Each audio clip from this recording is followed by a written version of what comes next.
de honor y de responsabilidad defender la unidad de la unidad cristiana.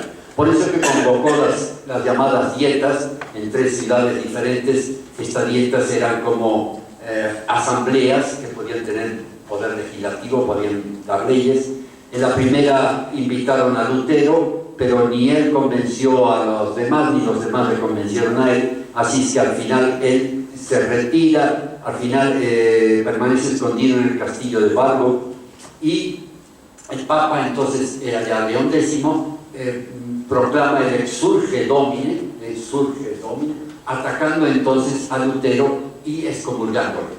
Después viene otra dieta más para ver si se podían reconciliar. Es cuando entonces aparece el término protestante por primera vez, y al final aparece la dieta de Habsburgo con la confesión de Habsburgo, que es donde ya se reconoce por primera vez las ideas luteranas, digamos la filosofía luterana. Entre unas cosas que pedían era, por ejemplo, la de terminar con el celibato de los sacerdotes. Fracasa todo esto y se firma la paz de Nuremberg, donde se concede esta libertad de culto, y diciendo que las propiedades que habían secularizado, o sea, que se habían aprovechado los príncipes, se quedaban entonces en manos de ellos, la iglesia no la recuperaba, y esto se concede esta paz mientras se organizaba un concilio, el que sería el Concilio de Trento. Fallece Lutero en 1546 y los ya príncipes luteranos, seguidores de Lutero, se reúnen en la Liga de Esmalcalda, se enfrentan a Carlos I, él los vence en la batalla de Nürnberg en el 47, y está pintado por Tiziano, que fue el gran pintor predilecto de Carlos I, donde se ve, sí, muy bien al emperador como emperador magnánimo, fuerte, poderoso, pero no estaba satisfecho, no había conseguido reunificar de nuevo a los cristianos, sabía que esa separación era ya ineludible, ya no se podía hacer nada, y se firma finalmente la paz de Habsburgo, o paz de las religiones. Ya no la firma él, sino que la firma su hermano Fernando, a quien le había encargado ya de la parte alemana del reino de Austria, o sea que él ya dejó de lado todo eso. Firma esta paz de las religiones, donde se establece, lamentablemente quizás para la historia, porque eso dio pie después a 3 siglos de peleas, luchas religiosas, con cientos de miles de muertos a causa de la religión, donde el lema era cuius regio eius religio, es decir, la religión del monarca o del rey o del príncipe es la religión de sus súbditos. O sea que no permitía, como había dicho Erasmo de Rotterdam, la libertad de pensamiento, la libertad de elección, sino que era obligatorio ser de la religión del príncipe o del rey. Fíjese que esto hasta la Revolución Francesa, 1789, fue lo que se mantuvo en Europa, y lo que, como hemos dicho, dio pie a tantas revueltas, tantos problemas en Europa y en el mundo después. Entonces los reformadores fueron finalmente, los grandes reformadores fueron Lutero, que ya hemos hablado, en Alemania. Salió también Juan Calvino, que era un sacerdote francés que se refugió en Ginebra y hizo una especie de estado religioso en Ginebra. Y sobre todo está Ulrico Zwinglio, también que era un sacerdote en Zúrich, y fue el que fundó la iglesia reformada suiza, que existe todavía. Hubo otros, como los anabaptistas, precisamente que los luteranos, y tanto luteranos como los cristianos, estaban en contra de ellos, y muchos otros, como ya veremos después. Fallece el hombre más poderoso del mundo en el monasterio de Yuste, apenas tenía 58 años, acabado por las enfermedades, apenas sin dientes, muy afligido, y según los testigos, su gran preocupación al morir, su gran pena, su gran tristeza, fue justamente no haber podido evitar la división de la iglesia, que nunca más se pudo hacer, por lo menos hasta ahora. Esa entonces es la parte que quería mostrarles, histórica, cultural. Espero que no haya sido muy pesado. Son muchas cosas porque se puede estar hablando de esto horas y horas. He intentado resumir un poco, entonces, para que se imaginen lo que... Eso es milagro, ¿no? Milagro. Ahí está. Es un poco, es muy difícil entonces capacitar, pero en fin, espero que se hayan dado una idea que vamos a completar ahora entonces con la parte luterana. Nos va a hablar de ellos nuestro amigo Javier. Él es pastor, por favor, sí, ya, él es pastor protestante, es profesor en la universidad aquí en Austin. Tiene mucha experiencia, por supuesto, de todo eso, porque él lo está viviendo. Así que muchas gracias por venir. Y ahí tiene el micrófono.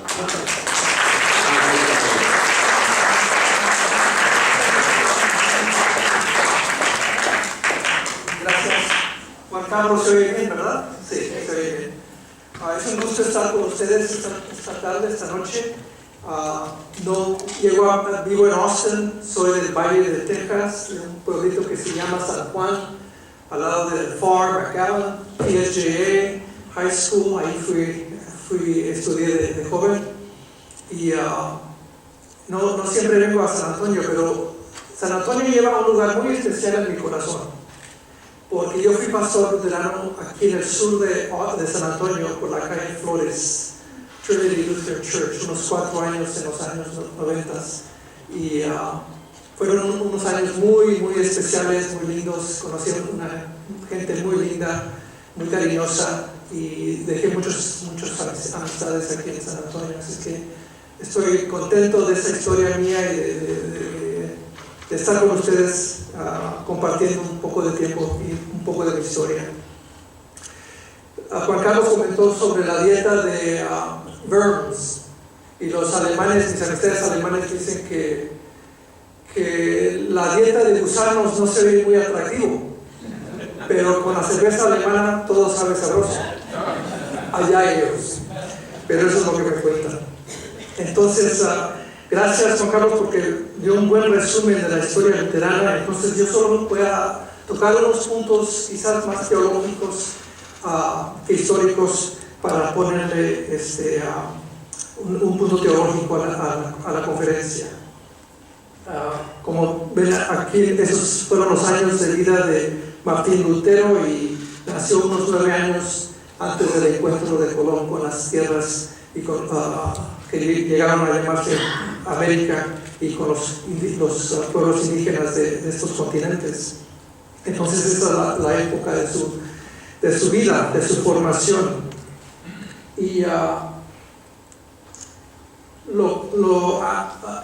empezó su carrera más bien como abogado, porque el padre de Martín Lutero quería que su hijo fuera abogado, quería que fuera una persona prominente en su comunidad, pero dejó esa carrera porque llevaba una angustia, por decirlo así, una angustia existencial en su vida, el no poder encontrar a un Dios misericordioso, un Dios de amor, un Dios que lo perdonara. Y siempre tenía en su mente, en su alma, un sentido de gran culpabilidad y una inhabilidad de conseguir el sentido de perdón de Dios. Entonces él luchó mucho con esa angustia,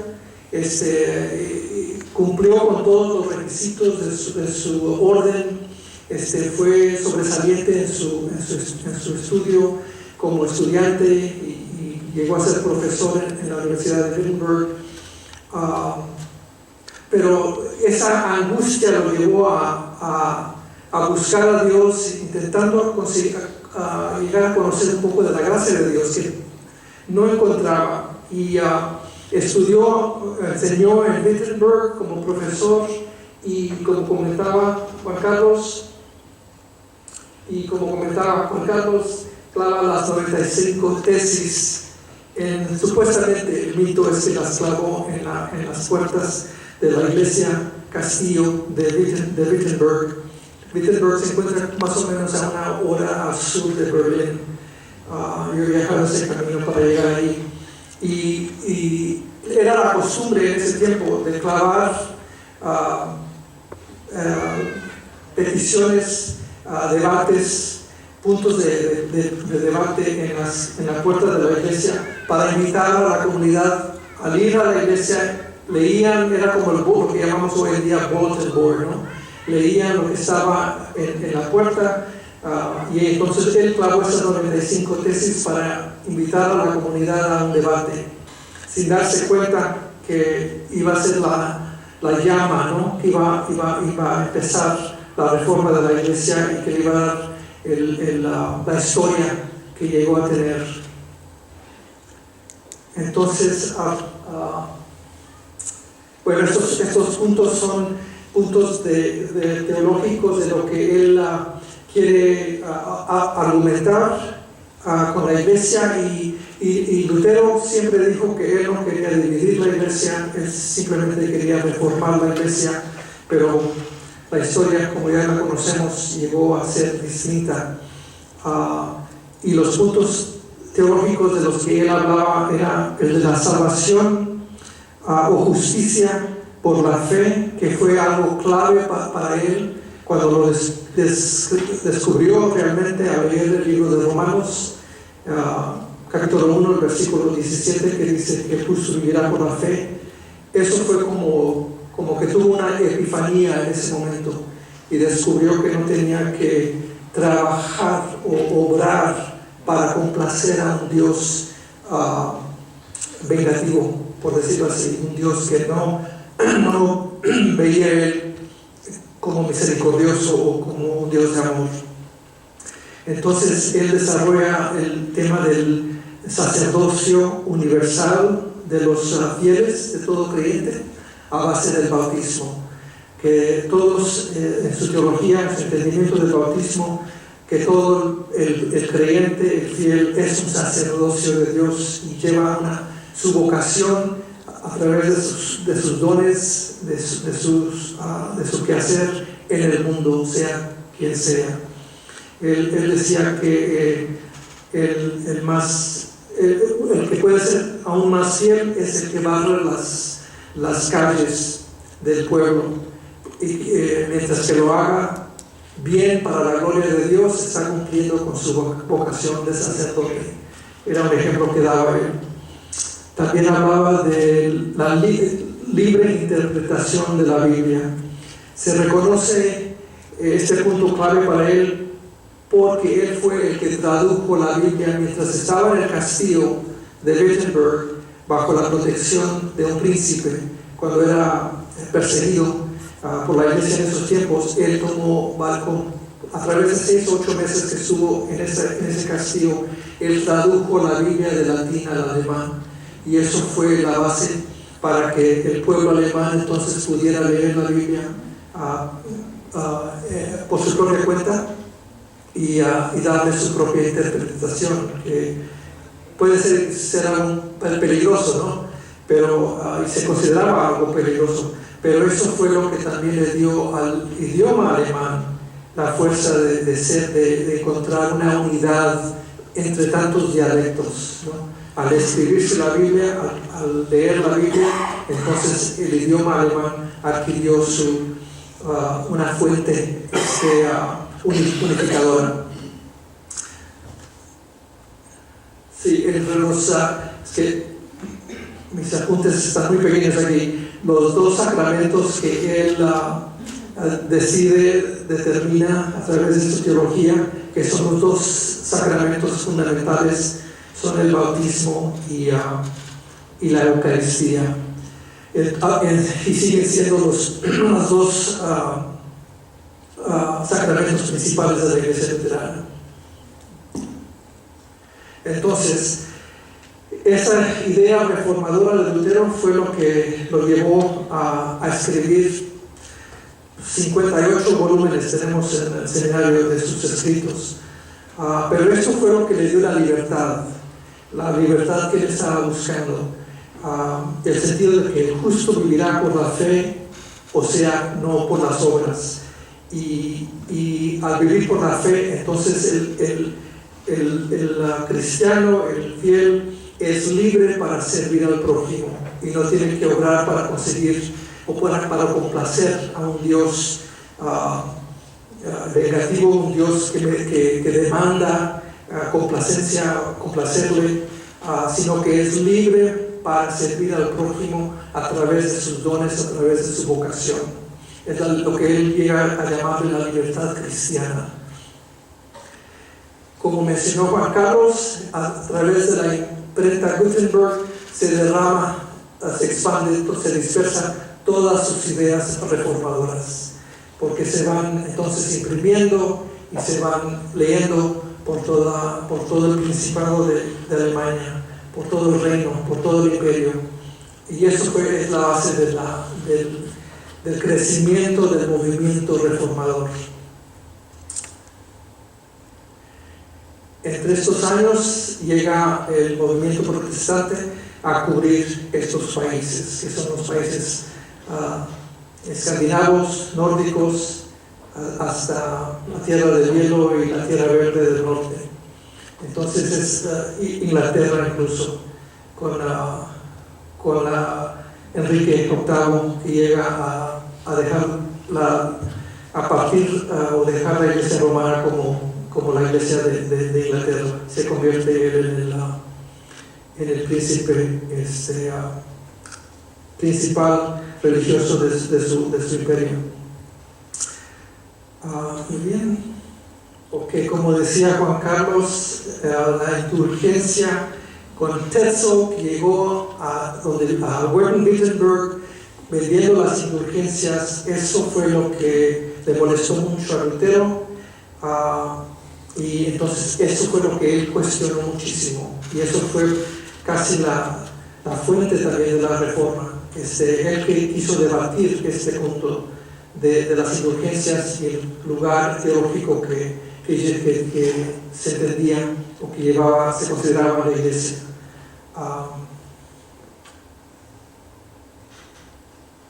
El efecto político, religioso de la reforma, el impacto dejó a Europa dividida. Era un imperio y la dejó dividida.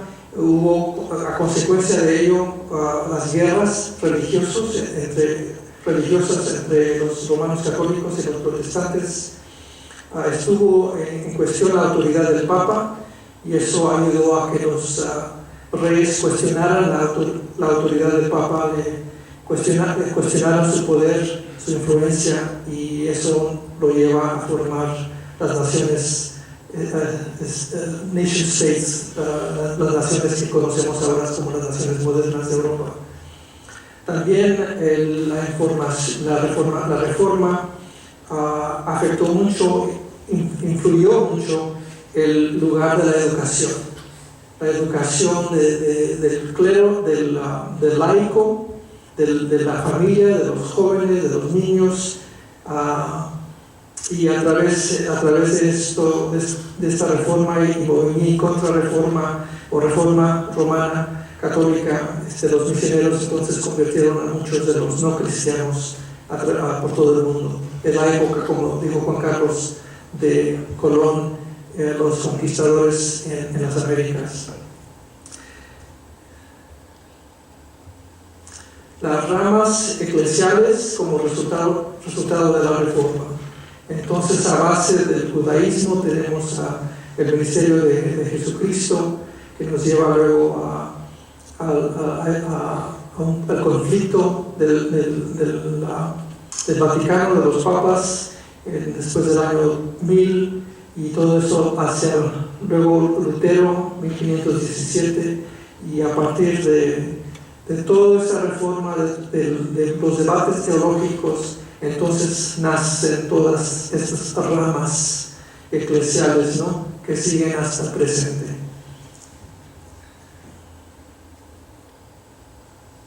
Perdón, esta era la escena que buscaba. Entonces, como ven aquí, de una, y eso era parte de la crítica, ¿no?, que se le hacía a Lutero, que a través de su movimiento y de sus de sus diálogos y escritos iba a dividir a la iglesia. Y su defensa era de que no quería dividir la iglesia, quería reformarla. Pero a esto llegamos. El legado de la reforma luterana terminó con la unidad cultural de Europa, promovió la educación, esto causó la creación de muchas escuelas, universidades, el crecimiento de las naciones modernas que conocemos hoy. Y como dijo Juan Carlos, esto es la base de la Ilustración, del Renacimiento a la Ilustración, ¿no? De la época que llega a ser la época moderna, en la que se crea también en este tiempo el pensamiento crítico, ¿okay? La idea de cuestionar es parte de la Ilustración. La importancia de la educación,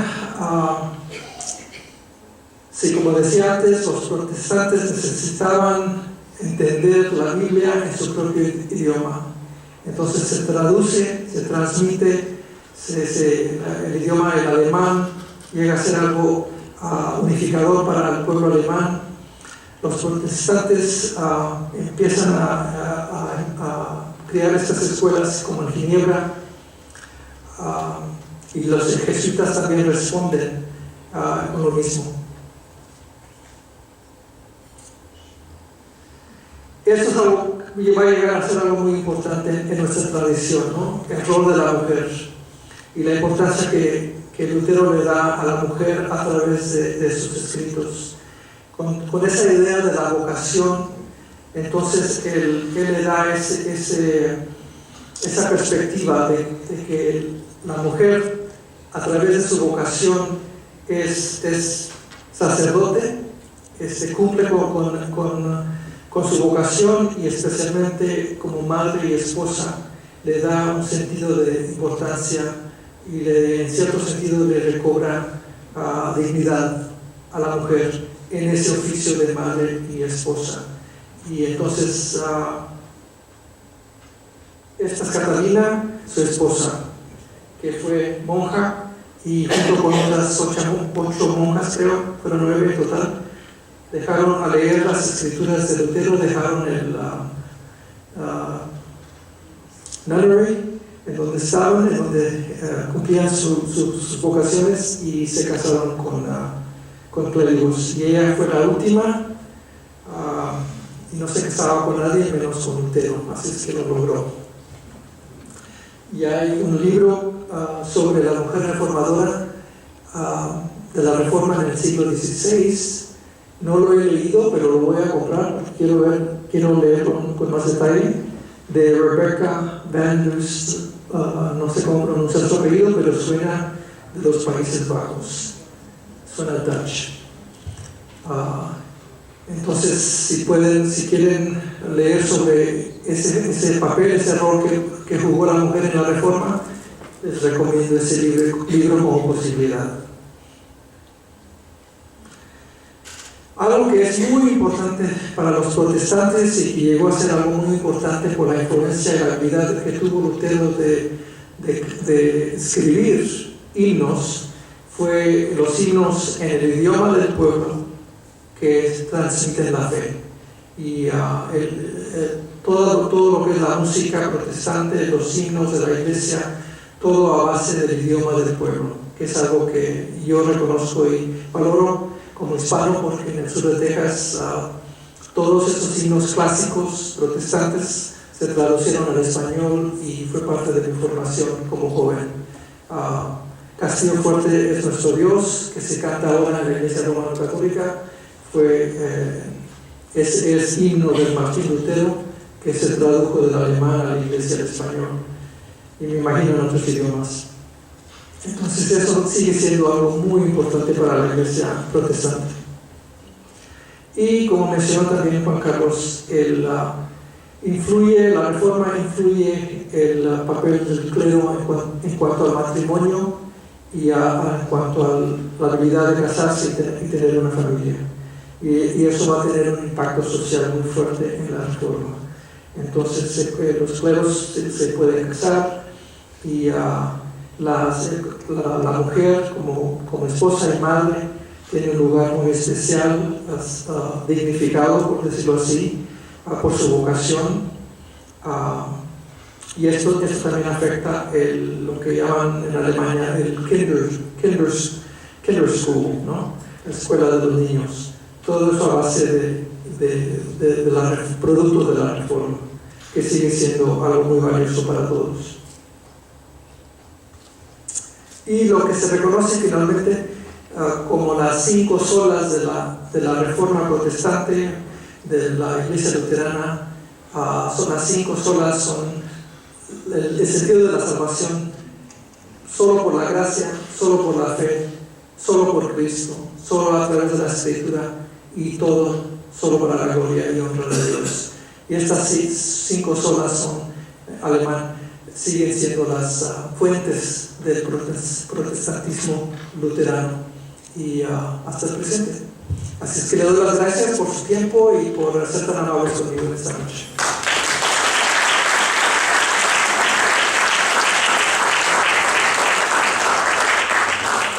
Gracias, Javier. Y ahora nos toca al padre Robert, él es oblato, es aquí de San Antonio, es también profesor universitario, teólogo, y él nos va a hablar entonces de la Reforma Católica. Adelante, Robert. ¿Necesitan pararse un minuto? ¿Sí? Voy a hablar por 15 minutos, así que si pueden pararse, no es padre.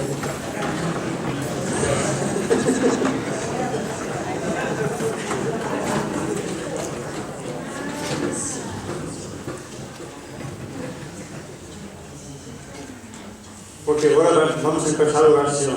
No. No, pueden sentarse, gracias.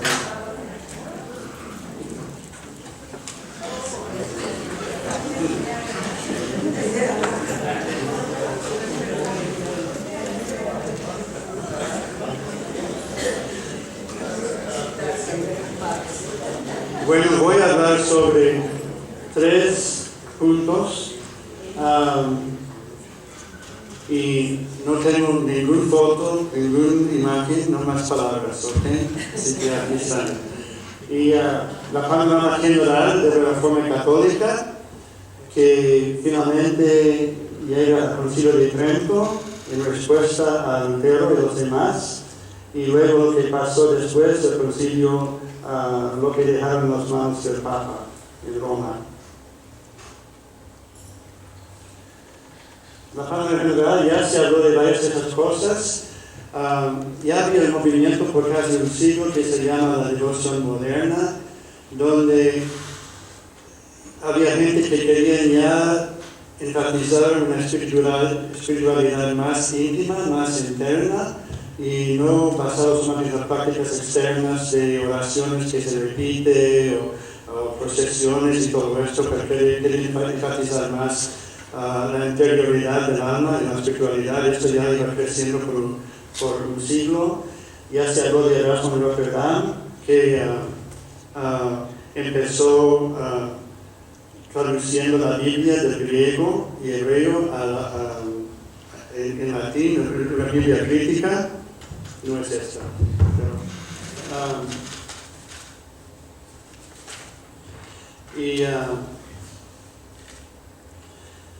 También publicó empezó publicando ediciones de los escritos de los padres de la Iglesia, en griego, latín, todo ese movimiento de que habló Juan Carlos, el movimiento de renacentista, ¿cómo se dice?